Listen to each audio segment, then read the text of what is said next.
Hello students, welcome to the second video lecture of chapter The Human Eye and the Colorful World. So today we will discuss some of the important properties of light. कुछ बहुत ही ज़्यादा basic और बहुत ही ज़्यादा important properties of light के बारे में हमें अभी डिस्कस करना है. So the first property that we are going to discuss today is पहला जो हमें जो बात करना है that is dispersion of light. नाम तो सुने होंगे, पता होगा dispersion of light term at least सुने होंगे. ठीक है, अब ये होता क्या है, काम कैसे करता है, ये हमें जानना है. So the first property of light that we are going to discuss today is dispersion of light. तो स्टूडेंट्स, डिस्पर्शन ऑफ लाइट को समझने के लिए हम यहाँ पे क्या करेंगे, हमें एक एक्सपेरिमेंट करके देखना है. ठीक है, तो इसमें हमें क्या देखना है, एक्चुअली आप ले लोगे एक ग्लास प्रिज्म. ये क्या है, this is a glass prism, triangular prism है. ठीक है, ग्लास का एक आपके पास प्रिज्म बना हुआ है. This is a triangular prism. देख के पता चल रहा है आपको पूरा का पूरा ये ग्लास का बना हुआ है. इसमें आपको क्या करना है, वाइट सोर्स ऑफ लाइट को, वाइट लाइट सोर्स या फिर वाइट सोर्स लाइट को आपको यहाँ पे इंसिडेंट करवाना है. ठीक है, ग्लास प्रिज्म के एक फेस पे आप क्या करोगे, वाइट सोर्स ऑफ लाइट को आप इंसिडेंट कराओगे. तो एक इंसिडेंट रे जाएगा तो वहाँ से ऑब्वियसली एक नॉर्मल भी रहता है. तो यहाँ से ये बना दिया मैंने नॉर्मल. ये हो गया normal that is perpendicular to this plane. ठीक है, अभी क्या होगा कि अभी ये क्या था, ये एयर है और ये क्या क्या क्या बना हुआ है, ग्लास है. तो light is travelling from rarer to denser medium. So when light rays travels from rarer to denser medium, मैंने आपको बताया था पिछले वाले चैप्टर में, लाइट वाले चैप्टर में, कि लाइट जब भी rarer to denser medium travel करता है it bends towards the normal. तो ये रे ऑफ लाइट क्या होगा, नॉर्मल की तरफ बेंड करेगा. तो ये कैसे बेंड करेगा, ये लाइट को जाना चाहिए था ऐसा स्ट्रेट पाथ में, लेकिन ये स्ट्रेट पाथ में नहीं जाएगा और ये क्या होगा, इस तरीके से ये कुछ बेंड हो जाएगा. ठीक है, लाइट रे बेंड होगा. अब एक सोर्स ऑफ लाइट आपको बेंड होता हुआ नहीं दिखेगा, आपको क्या दिखेगा, आपको 7 सोर्स ऑफ मतलब 7 रेज आपको देखने को मिलेंगे. ठीक है,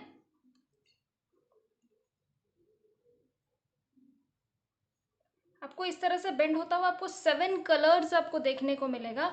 और फिर ये प्रिज्म से जब सारे के सारे रेज जब आपको बाहर निकलते हुए जब आपको दिखेंगे, सारे के सारे रेज जब यहाँ से जब आप बेंड होके फिर से बाहर जब निकलते हुए आपको जब दिखेंगे, तो आप ऐसा देखोगे कि ये कौन कौन सा कलर आपको मिलेगा पता है, विबज्योर. मतलब विबज्योर वाला, आप रेनबो वाला कलर तो आपको पता है विबज्योर क्या होता है.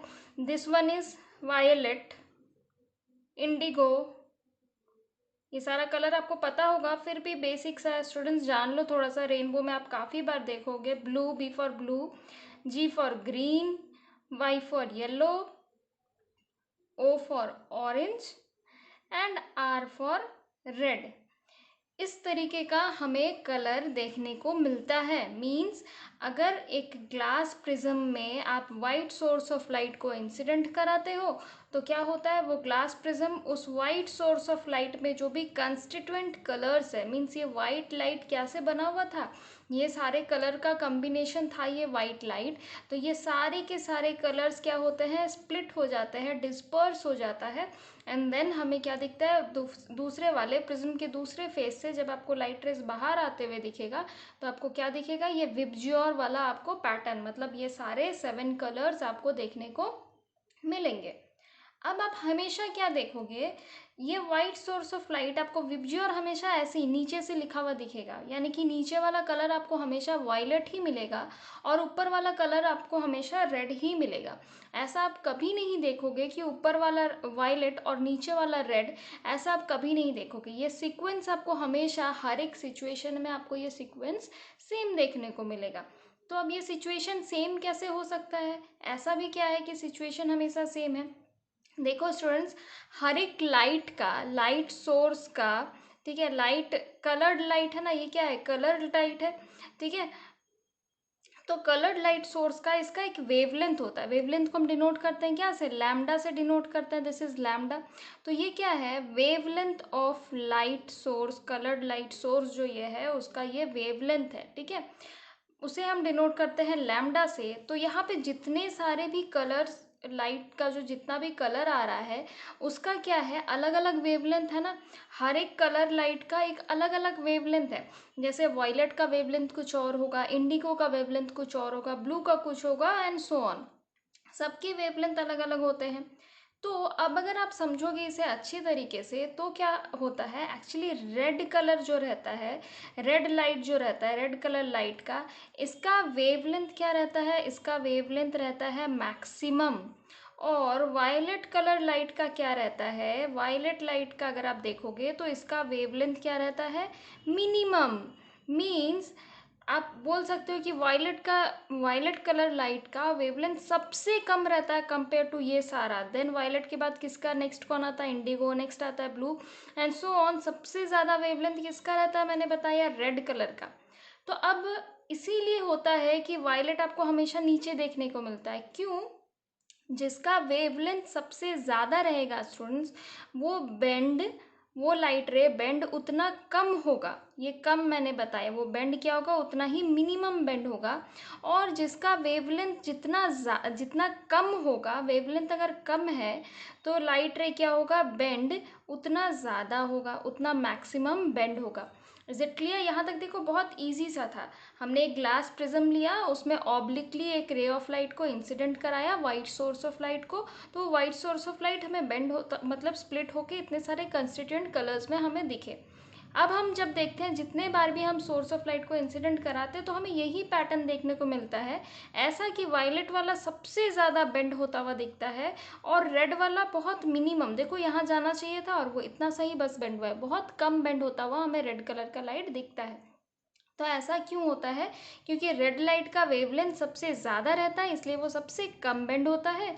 और वायलेट लाइट का क्या होता है, वेवलेंथ सबसे कम रहता है, इसलिए वो सबसे ज़्यादा बेंड होता है।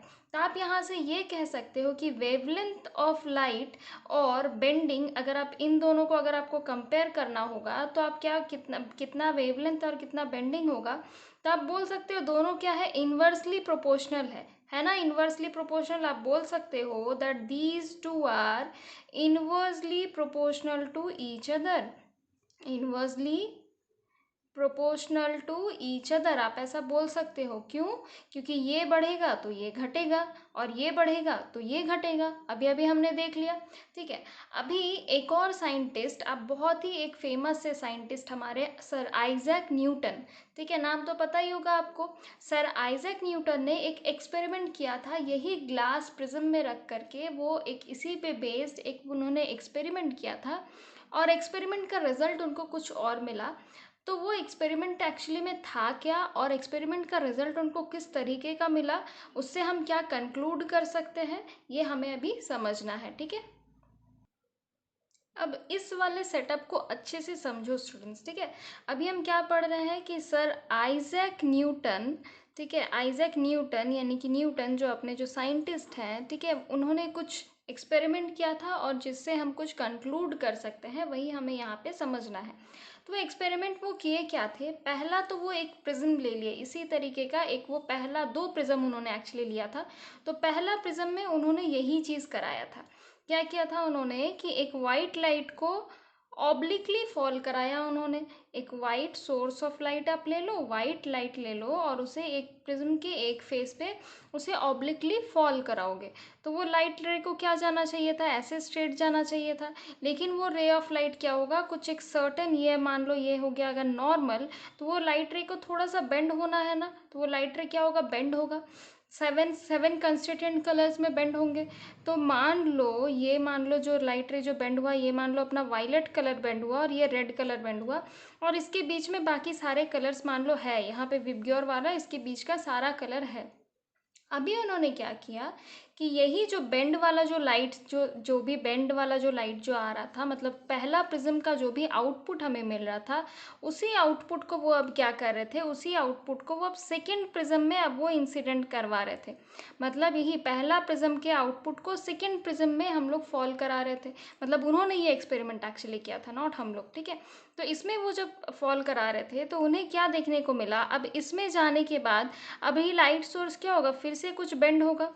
तो फिर से लाइट सोर्स कुछ बेंड हो रहा था, और बेंड होने के बाद मतलब ये रेड वाला बेंड होता हुआ इधर गया, वायलेट वाला इधर गया, बाकी सारे भी बीच के भी लाइट, सारे लाइट सोर्स बेंड होते हुए एक सर्टेन पॉइंट पे मिक्स होता है, और फिर हमें बस एक सिंगल रे ऑफ लाइट देखने को मिलता है। यहाँ पे अगर आप स्क्रीन रख दो एक, जहाँ पर कि आपको आउटपुट देखने को मिलेगा, तो एक आपको बस एक सिंगल रे ऑफ लाइट देखने को मिलेगा। जो रे ऑफ लाइट हमें क्या दिखाएगा? वाइट लाइट दिखाएगा। मीन्स अगर आप दो प्रिज्म ले लेते हो, एक प्रिज्म ए और एक प्रिज्म बी, अगर आप दो अलग अलग प्रिज्म ले लेते हो, तो ये प्रिज्म के हिसाब से क्या होता है कि अगर हम एक वाइट सोर्स ऑफ लाइट को इंसिडेंट करवाते हैं obliquely on a particular prism, और आप एक उस वाइट सोर्स मतलब उस प्रिज्म से जो कुछ भी हमें आउटपुट मिल रहा है, उस आउटपुट को हम क्या करेंगे, एक इन्वर्टेड प्रिज्म में, एक उल्टा प्रिज्म में हम उस आउटपुट को फिर से इंसिडेंट कराएंगे, तो हमें फाइनली आउटपुट में क्या देखने को मिलेगा? एक वाइट सोर्स ऑफ लाइट हमें देखने को मिलेगा। ये किसने डिस्कवर किया था? सर आइजैक न्यूटन ने इसे डिस्कवर किया था। तो इससे हमें क्या पता चलता है कि जो सनलाइट, जो वाइट कलर, सनलाइट का जो वाइट कलर जो हमें देखने को मिलता है, वो एक्चुअली उसमें कंस्टिट्यूएंट कलर्स क्या क्या रहते हैं? उसमें कंस्टिट्यूएंट कलर्स, ये विबजियोर वाला, विबगियोर बोलो या फिर विबजियोर बोलो, ये सारे कलर्स रहते हैं। तो वाइट लाइट यानी कि सनलाइट जो हमें वाइट कलर का दिखता है, उसमें कंस्टिट्यूएंट कलर्स क्या रहता है? विबजियोर या फिर विबगियोर वाले सारे के सारे कलर्स उसमें रहते हैं। तभी हमें वाइट सोर्स ऑफ लाइट, हमें सन का लाइट इसीलिए वाइट दिखता है, ठीक है, लेकिन एक्चुअली में उसमें ये सारे कलर का कम्बिनेशन उसमें रहता है। ठीक है, चलो स्टूडेंट्स, तो अब हमने सबसे पहला important property of light, that is dispersion of light, ये हमने जान लिया, इसके बारे में हमने पढ़ लिया।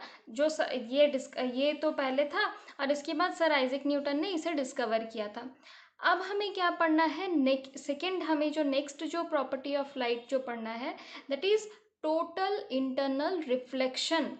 ये बहुत ही ज़्यादा इम्पॉर्टेंट है स्टूडेंट्स, बहुत ज़्यादा एक्चुअली ये सारे प्रॉपर्टीज़ इम्पॉर्टेंट है। सारे प्रॉपर्टीज़ को बहुत ही अच्छे से समझना, डिटेल्स में समझते जाना, ठीक है।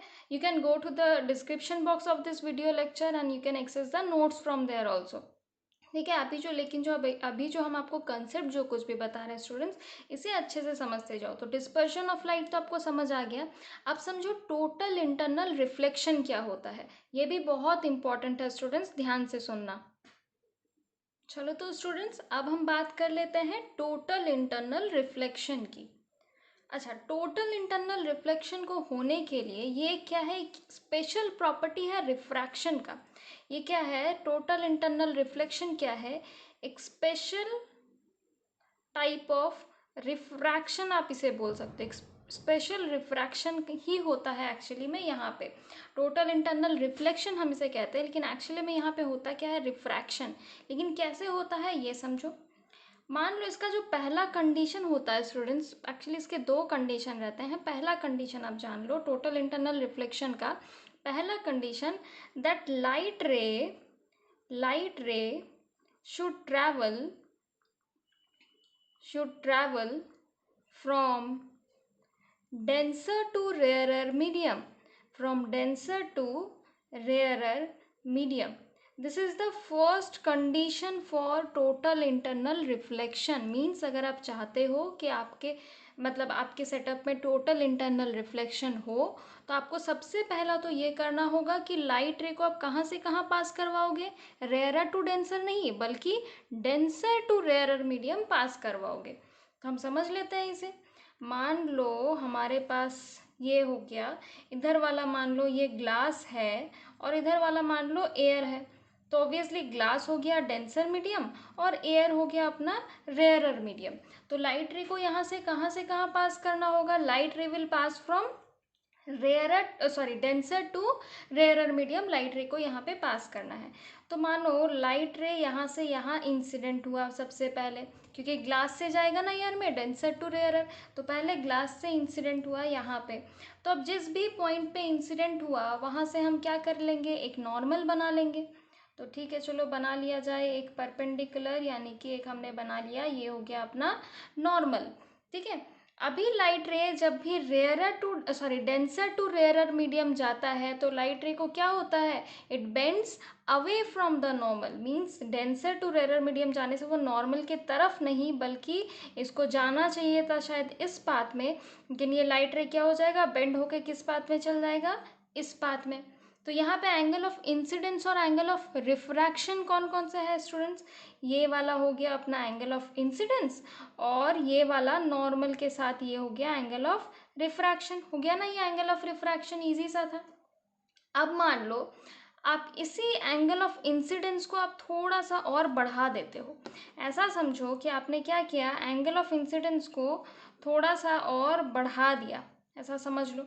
ठीक है, कि अभी आपने क्या किया, एंगल ऑफ इंसिडेंस को थोड़ा सा और बढ़ा दिया, तो आपका एंगल ऑफ रिफ्रैक्शन भी क्या होगा स्टूडेंट्स, बढ़ जाएगा ना थोड़ा सा, ये हो जाएगा अभी आपका एंगल ऑफ रिफ्रैक्शन। अच्छे से समझो चीज़ को, अगर आप एंगल ऑफ इंसिडेंस को बढ़ाते हो तो आपका एंगल ऑफ रिफ्रैक्शन और ज़्यादा बेंड होता हुआ आपको मिलेगा। यहाँ पे लाइट रे को जाना चाहिए था इस पाथ में, लेकिन वो बेंड होके और ज़्यादा इस पाथ में चल गया। अब एक सर्टेन टाइम के बाद क्या होगा स्टूडेंट्स, आप एक पर्टिकुलर इस एंगल, मतलब आप अभी एक ऐसा एंगल ऑफ इंसिडेंस आप प्रोवाइड करोगे, इस तरह का एक एंगल ऑफ इंसिडेंस आप प्रोवाइड करोगे जिसके लिए जो एंगल ऑफ रिफ्रैक्शन होगा that will be equals to 90 degree. Means angle of refraction क्या होगा, तभी एंगल ऑफ रिफ्रैक्शन आपका that will be equals to 90 degree. Means एक पर्टिकुलर एंगल ऑफ इंसिडेंस आप एक ऐसा करवाओगे जिसके लिए एंगल ऑफ रिफ्रैक्शन आपको कितना मिलेगा, angle of incidence angle of refraction तो इक्वल नहीं होगा, एंगल ऑफ इंसिडेंस के लिए angle of refraction will be equals to 90 degree, and this situation is known as critical, this angle is actually known as critical angle, means this angle of incidence is known as critical angle। आप जिस angle of incidence, एक ऐसा angle of incidence जिसके लिए आपका angle of refraction will be equals to 90 degree, that particular angle of incidence is known as critical angle. यहाँ तक तो समझ आ गया कि ठीक है चलो हमने क्रिटिकल एंगल भी समझ लिया, लेकिन मैम टोटल इंटरनल रिफ्लेक्शन क्या है, यहाँ तक तो आपने बस क्रिटिकल एंगल तक बताया। ठीक है, इंसिडेंट हो रहा है और रिफ्रैक्शन हो रहा है, हम एंगल ऑफ इंसिडेंस को बढ़ा रहे हैं और फिर एंगल ऑफ रिफ्रैक्शन भी बढ़ रहा है। एक सर्टेन टाइम के बाद क्या हो रहा है, हम एंगल ऑफ इंसिडेंस को इतना बढ़ा दे रहे हैं कि एंगल ऑफ रिफ्रैक्शन 90 डिग्री के बराबर आ जा रहा है।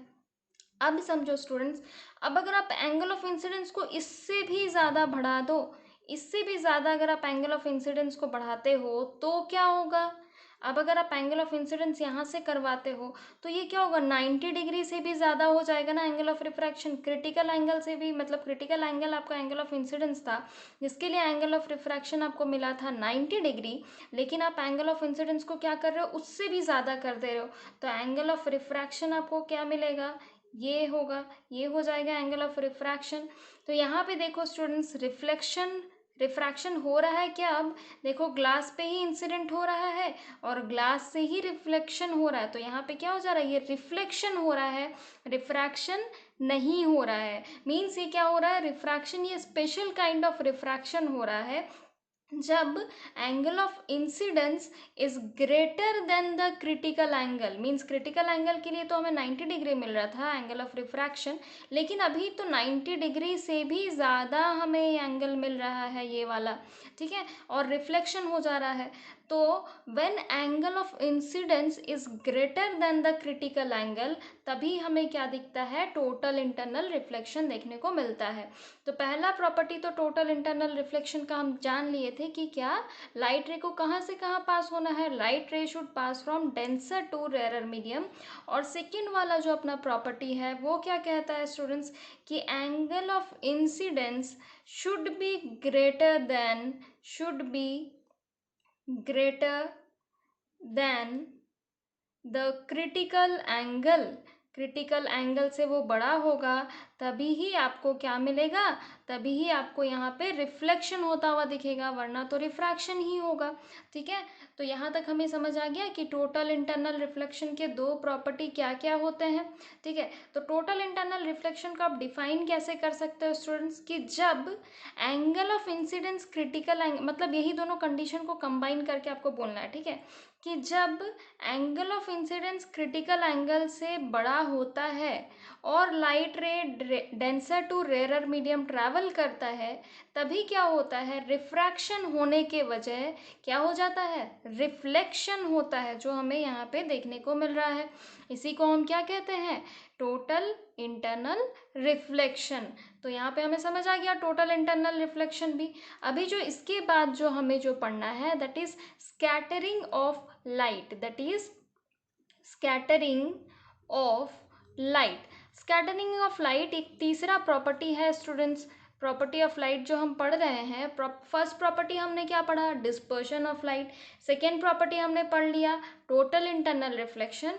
और जो third property and the last property जो अभी हमें पढ़ना है, that is scattering of light. Scattering of light में क्या होता है स्टूडेंट्स कि मानो यहाँ पे एटमॉस्फेयर में बहुत सारे डस्ट पार्टिकल्स रहते हैं, या फिर हमारे इन्वायरमेंट में बहुत सारे छोटे छोटे पार्टिकल्स रहते हैं। तो लाइट रे आकर के जब भी इसमें जब इंसिडेंट होता है, तो लाइट रे क्या होता है, स्कैटर, मतलब फैल जाता है, वो स्कैटर होता है। This property is known as scattering of light. Means जब भी लाइट रेज डस्ट पार्टिकल्स में या फिर स्मॉल स्मॉल पार्टिकल्स में आकर के इंसिडेंट होता है, तो लाइट रे क्या होता है, फैल जाता है, यानी कि स्कैटर हो जाता है।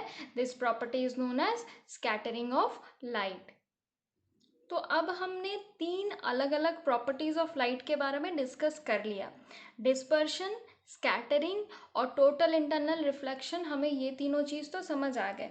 अब यही तीनों चीज़ पे बेस्ड हम कुछ सारे रीजनिंग बेस्ड क्वेश्चंस जो अक्सर पूछे जाते हैं स्टूडेंट्स एग्ज़ाम में, आपको ये सारे क्वेश्चंस आते ही हैं हमेशा एग्ज़ाम में, अच्छे खासे 4 मार्क्स के, कभी कभी 5 मार्क्स के, कभी 3 मार्क्स क्वेश्चन में ये सारे क्वेश्चन पूछे जाते हैं अक्सर। एक या फिर 2 क्वेश्चन तो आता ही है श्योर शॉट।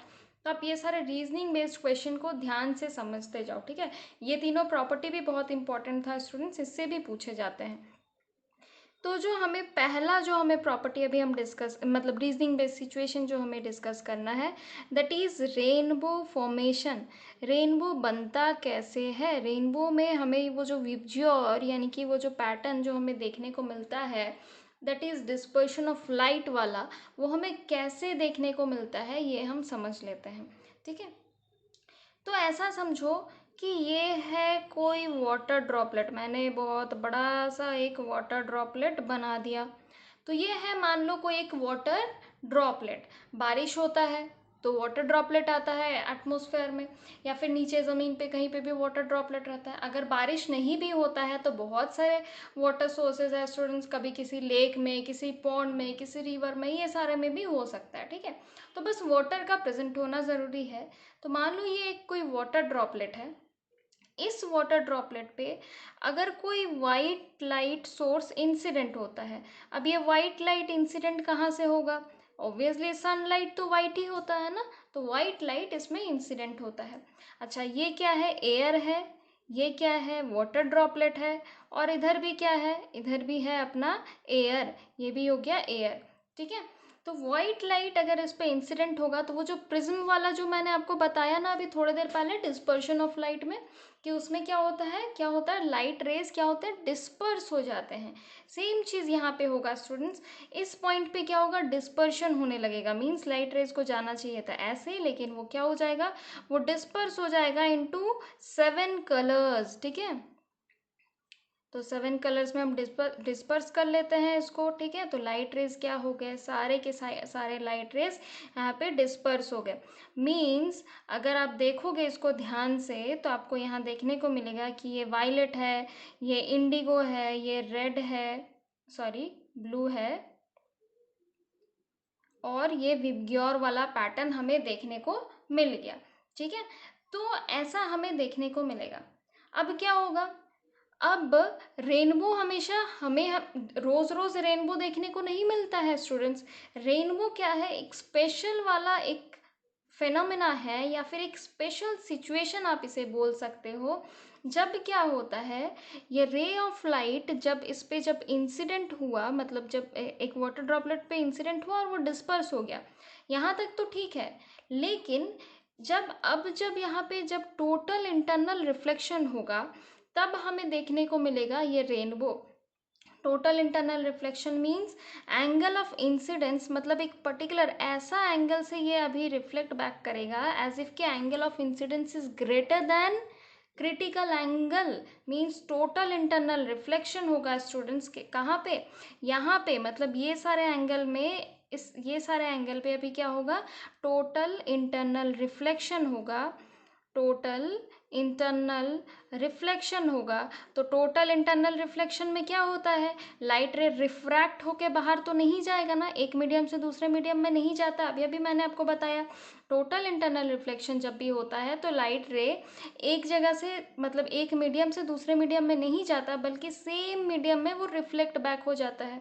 तो यहाँ पे क्या होगा, लाइट रे को जाना चाहिए था वाटर से एयर में अगेन, लेकिन वो उधर नहीं जाएगा, और ये क्या होगा, ये रिफ्लेक्ट बैक हो करके इधर से आकर के ये हमें इस तरीके से, हमें सारा का सारा लाइट रे हमें यहाँ से देखने को मिल जाएगा। ठीक है, तो सारे के सारे लाइट रेज क्या होंगे, इधर से इस तरीके से ये सारे लाइट रेज इधर से, मतलब सारा कलर का लाइट रे, और यहाँ पे आपको अभी देखने को मिलेगा विबग्योर वाला पैटर्न।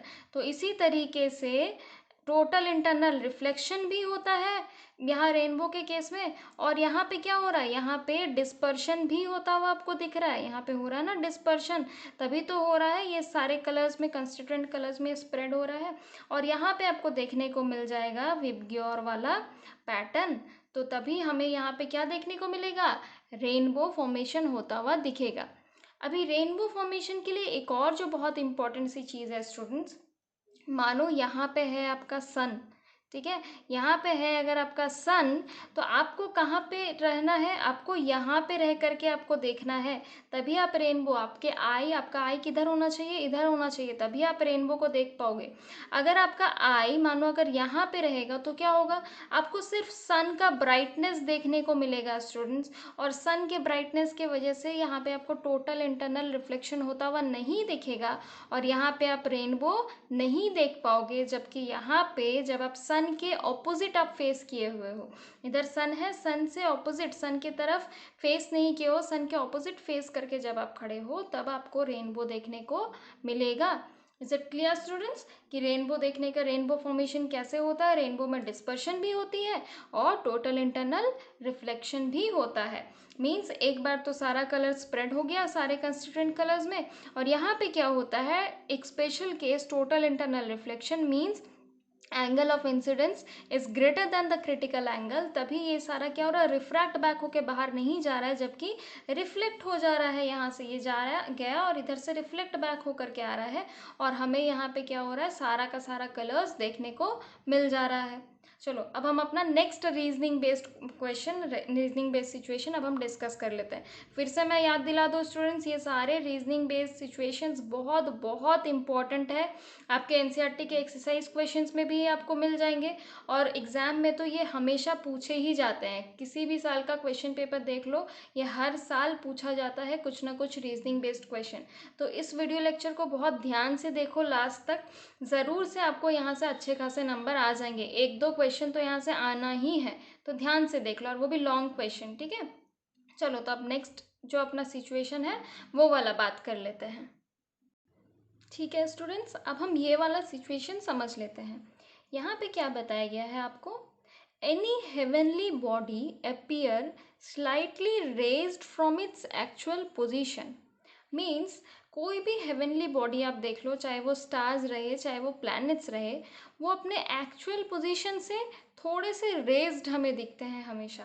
मीन्स जिस भी पोजीशन में हमें वो दिखता है, वो थोड़ा रेज्ड पोजीशन हमें वो दिखता है, लेकिन एक्चुअली में उसका पोजीशन वो नहीं रहता, वो थोड़ा नीचे रहता है, लेकिन हमें वो क्या दिखता है, थोड़ा सा रेज्ड, यानी कि थोड़ा ऊपर दिखता है। ऐसा क्यों दिखता है भाई, अब हम इसका भी देख लेते हैं। इसका रीज़न एक्चुअली क्या है ये जान लो स्टूडेंट्स, इसका रीज़न है atmospheric refraction. Atmospheric refraction is the reason behind it. कैसे होता है एटमॉस्फेरिक रीज़न के वजह से, एटमॉस्फेरिक रिफ्रैक्शन की वजह से कैसे होता है, ये स्लाइटली रेज्ड हमें क्यों दिखता है, या फिर कैसे दिखता है एक्चुअल पोजीशन से, ये अभी हम समझ लेते हैं।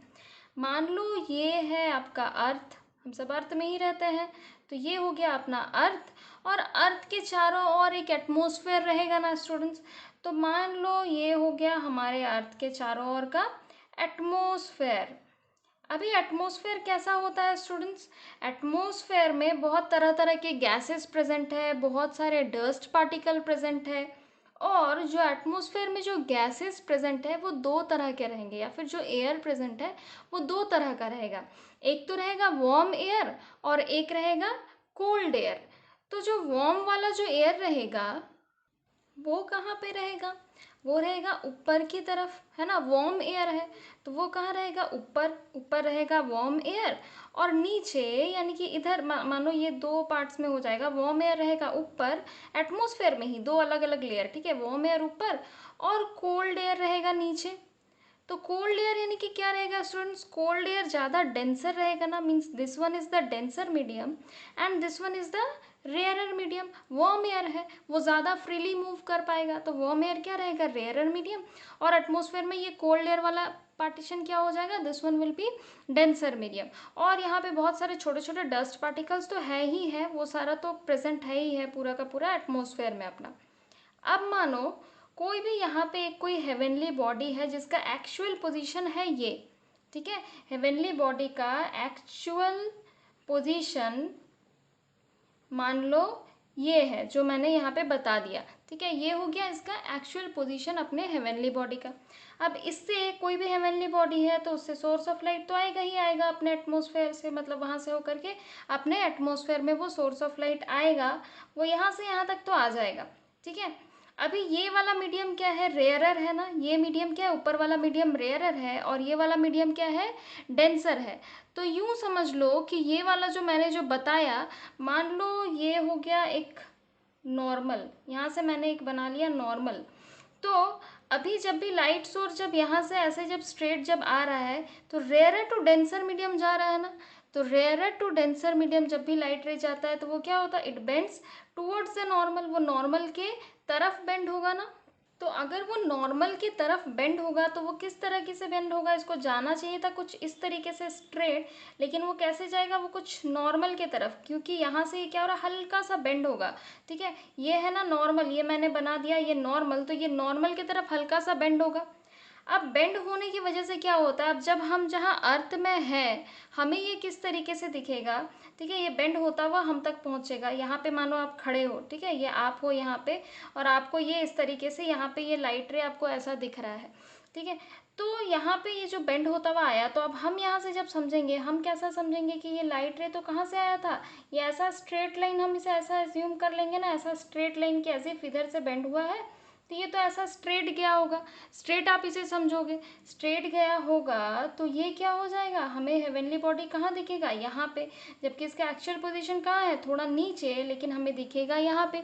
तो पता चल रहा है स्लाइटली रेज्ड दिख रहा है ना। So this one is the apparent position, means this one is not the actual position. ये वो पोजीशन है जहाँ हमें वो हेवनली बॉडी दिखता है, लेकिन उसका एक्चुअल पोजीशन क्या है? ये है। मीन्स लाइट रे आ रहा है ऐसा और वो बेंड हो जा रहा है नॉर्मल के तरफ, लेकिन हम क्या कर रहे हैं? हम यहाँ से इसे ले रहे हैं स्ट्रेट, एज इफ कि वो लाइट रे क्या हो रहा है, हम ऐसा अज्यूम कर रहे हैं कि लाइट रे तो यहाँ से आ रहा है और हमें ऐसा लग रहा है कि ये है अपना हेवनली ऑब्जेक्ट, ठीक है।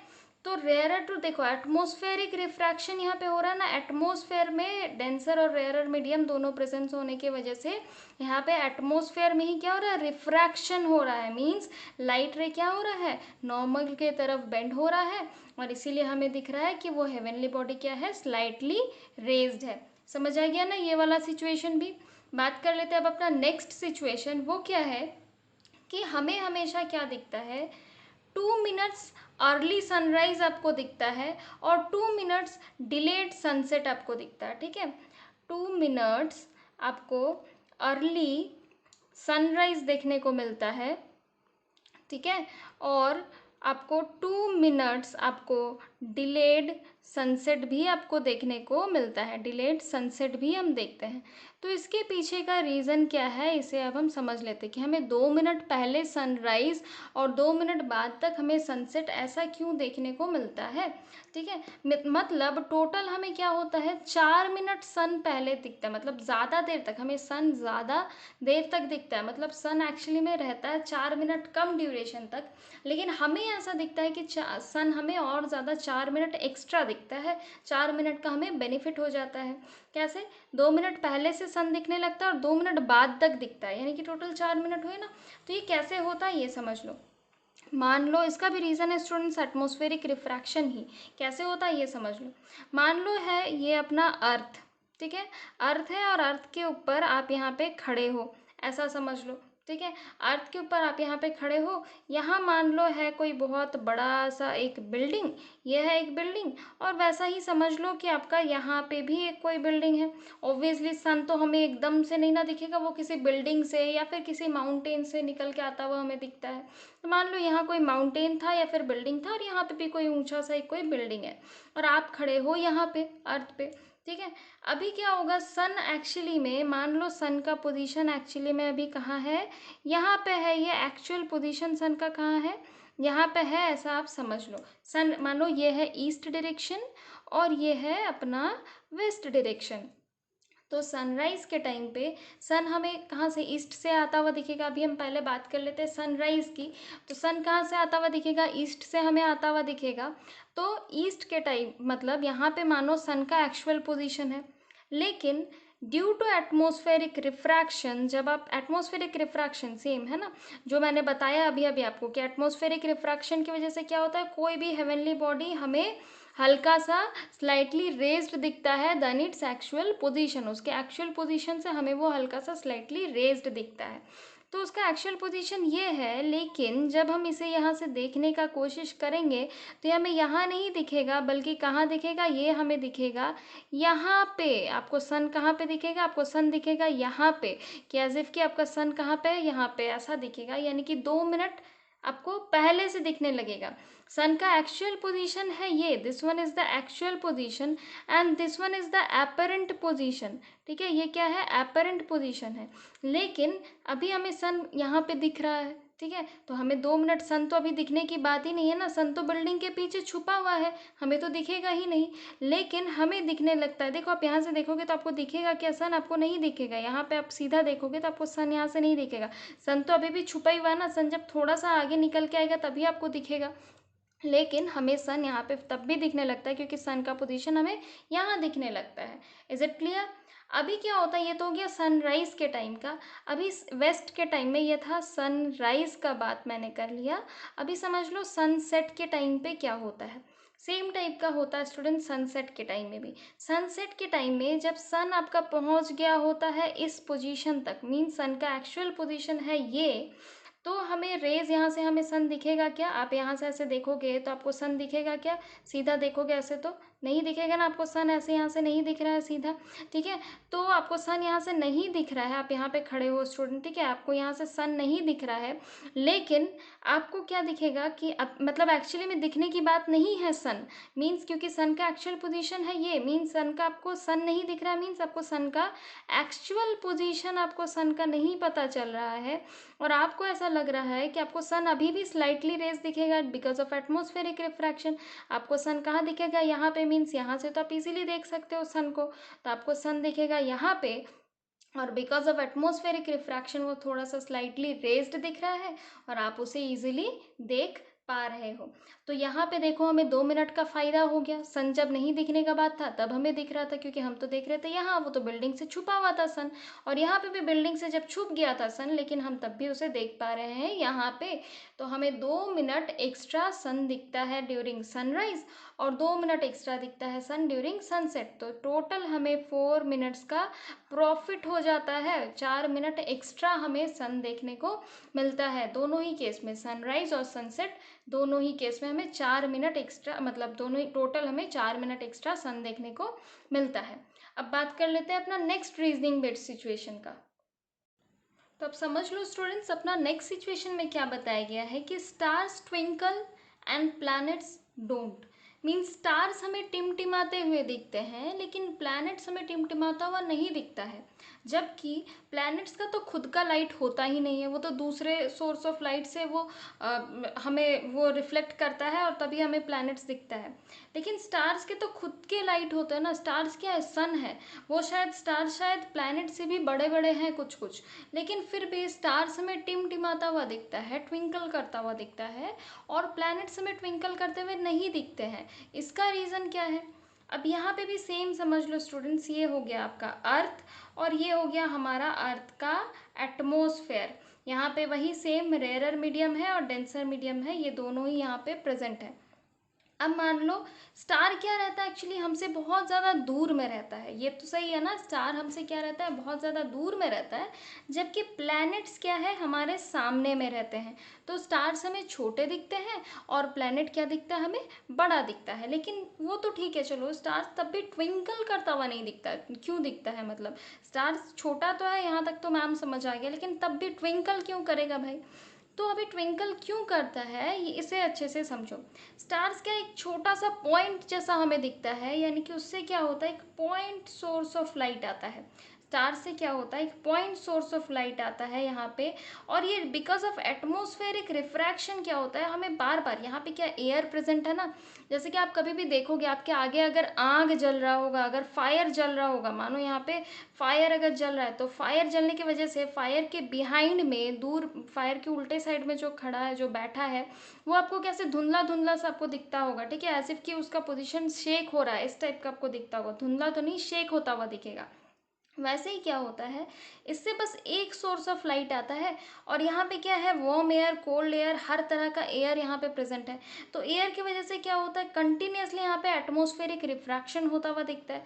एटमॉस्फेरिक रिफ्रैक्शन होने की वजह से क्या होता है, इसका स्टार का पोजीशन बार बार चेंज होता हुआ हमें दिखता है, ठीक है। तो चेंज होने की वजह से हमें क्या दिखता है, ऐसा हमें लगता है कि ये स्टार्स क्या हो रहे हैं, ट्विंकल हो रहे हैं, स्टार्स हमें ट्विंकल होता हुआ दिखता है, ऐसा लगता है, ठीक है। लेकिन यहाँ पे क्या होता है, चलो ये तो एक पॉइंट सोर्स ऑफ लाइट आता है और एटमॉस्फेरिक रिफ्रैक्शन हो जाता है, इसीलिए हमें ये ट्विंकल होता हुआ दिखता है। लेकिन प्लैनेट्स के केस में क्या होता है, एक्सटेंडेड सोर्स ऑफ लाइट आते हैं प्लैनेट से, मीन्स खूब सारे, बहुत सारे सोर्स ऑफ लाइट आते हैं प्लैनेट से। बहुत बड़ा सा ऑब्जेक्ट हमें दिखता है ना ये, तो इससे बहुत सारे सोर्स ऑफ लाइट इससे आते हैं अर्थ के सरफेस में।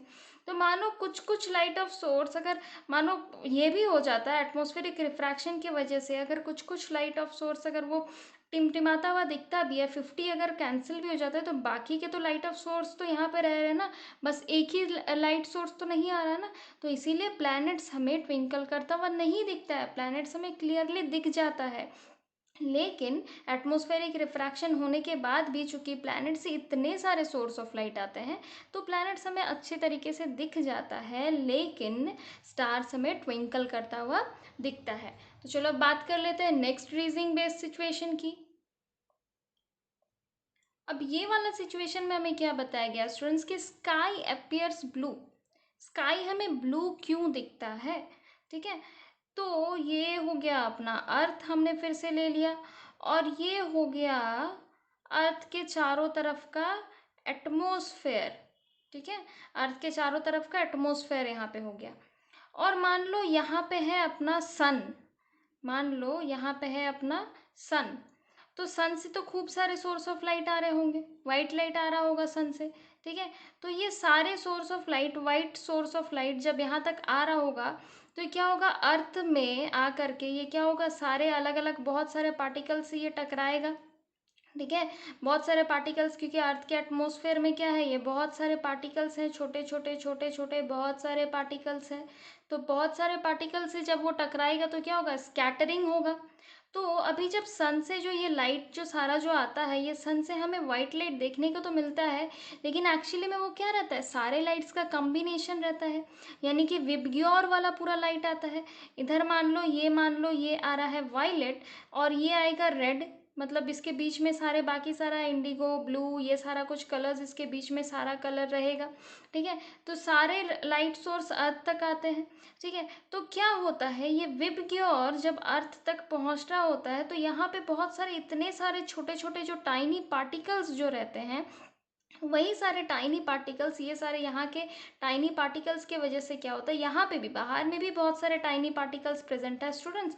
तो यहाँ बाहर के भी सारे टाइनी पार्टिकल्स से ये टकराने के बाद विबग्योर जो है, यानी कि सारे जो कलर्स जो है, इसमें से जो वायलेट वाला जो कलर है, जिसका वेवलेंथ मैंने बताया था, जिसका वेवलेंथ क्या होता है वायलेट का, मिनिमम होता है।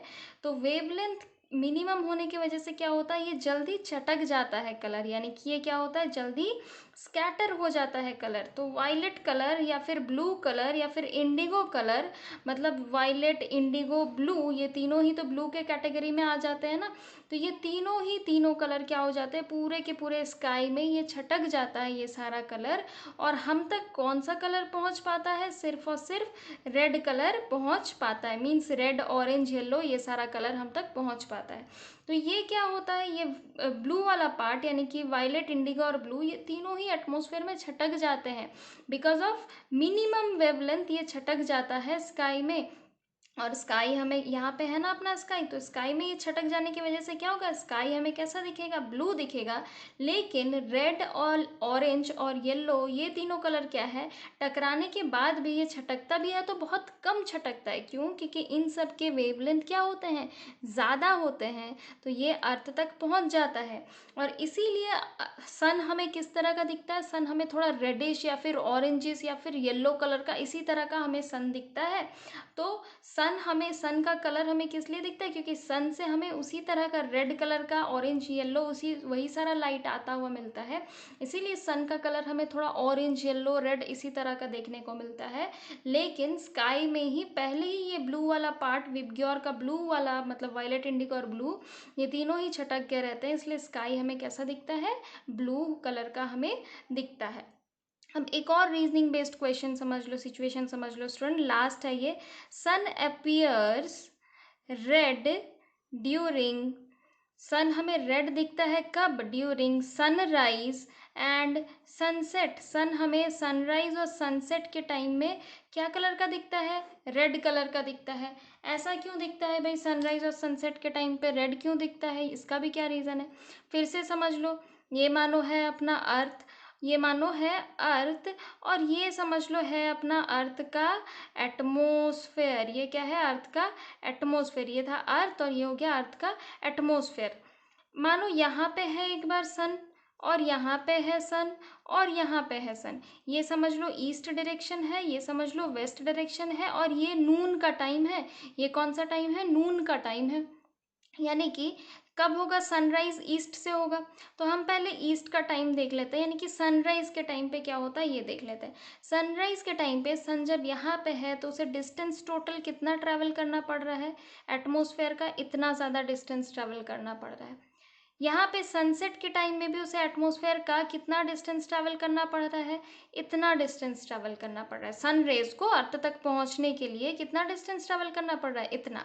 और नून के टाइम में सन रेज को अर्थ तक पहुंचने के लिए कितना, एटमॉस्फेयर का कितना डिस्टेंस ट्रैवल करना पड़ रहा है, सिर्फ और सिर्फ इतना। तो क्या होता है स्टूडेंट्स, यहाँ तक सनराइज और सनसेट के टाइम पे क्या होता है, वही जो सारे जो कंस्टिट्यूएंट कलर्स होते हैं विबग्योर वाला, वो क्या होता है, इतना ज़्यादा डिस्टेंस, यहाँ पे तो फिर से पार्टिकल्स तो प्रेजेंट है ही है, तो इतना ज़्यादा डिस्टेंस ट्रैवल करने के वजह से क्या होता है, ये ब्लू, वायलेट, इंडिगो और ब्लू वाला पार्ट क्या हो जाता है, ये सारे के सारे पार्ट ये छटक जाते हैं, और हम तक बस कौन सा रेज पहुंच पाता है, रेड वाला। ठीक है, तो इसीलिए सन हमें एकदम क्या दिखता है, मतलब ये सारे कलर ही छटक जाते हैं, सिर्फ रेड कलर सही तरीके से पहुंच पाता है। इसलिए सनराइज के टाइम पे हमें सन कैसा दिखता है, रेड कलर का दिखता है। सनसेट के टाइम में भी सेम समझ लो। ठीक है, सारा का सारा कलर क्या होता है, छटक जाता है। ठीक है, और बचता क्या है, सिर्फ रेड कलर। क्यों? क्योंकि इतना ज़्यादा पार्टिकल्स को इसको ट्रैवल करके आना रहता है, तो इतना ज़्यादा पार्टिकल्स में तो सारा कलर स्कैटर कर जाता है ना, एटमॉस्फेयर का इतना ज़्यादा पार्टिकल, तो ये क्या होता है, छटक जाता है और बस हम तक इतना ही पहुँच पाता है। वहीं नून के टाइम में क्या होता है, हमें बस इतना ही डिस्टेंस, मतलब सनरेज को बस इतना ही डिस्टेंस ट्रैवल करना रहता है। तो इसमें कलर छटकते भी हैं तो कम छटकते हैं, मीन्स वायलेट कलर ही बस, वायलेट, इंडिगो, ब्लू कलर, यही सारा कुछ बस एटमॉस्फेयर में रह जाता है। और कुछ कुछ कुछ कलर मतलब कुछ कुछ बाकी सारे कलर्स भी यहाँ तक रहते हैं। तो सन हमें यहाँ पे उतना रेड नहीं दिखता है, बल्कि कॉम्बिनेशन ऑफ येलो, ऑरेंज और रेड, ये तीनों का कॉम्बिनेशन टाइप का कलर हमें सन का दिखता है ड्यूरिंग नून। क्योंकि ये सारे के टाइम में तो छटक गया रहता है ना कलर, क्योंकि स्कैटर कर गया रहता है। Scattering of light is the reason behind why the sun appears red during sunrise and sunset. इसका भी रीजन, स्काई अपीयर्स ब्लू का भी रीजन वही है, scattering of light. Particles present होने की वजह से क्या होता है, कलर सारे स्कैटर कर जाते हैं। ब्लू वाले कलर, वायलेट, इंडिगो, ब्लू, ये सारा स्कैटर कर जाता है और हम तक बस क्या पहुंच पाता है, बस रेड कलर पहुंच पाता है। और यहाँ पे भी बस हमें रेड कलर ही मिलता है सनराइज और सनसेट के टाइम में, क्योंकि बाकी सारा कलर क्या हो गया रहता है, स्कैटर। और यहाँ पे चूंकि पार्टिकल्स रहते तो है उतने ही, और ये डिस्टेंस भी उतना ही रहता है ऑलमोस्ट, लेकिन ये थोड़ा सा तो कम रहता है ना नून के टाइम में, इतना ज़्यादा डिस्टेंस तो नहीं रहता है। इसीलिए हमें यहाँ पे उस कलर का, रेड कलर का नहीं दिखता है, बल्कि combination of yellow, orange and red हमें यहाँ पे देखने को मिलता है। Okay students, you can check the description box of this video lecture and you can go through the notes. Thank you students.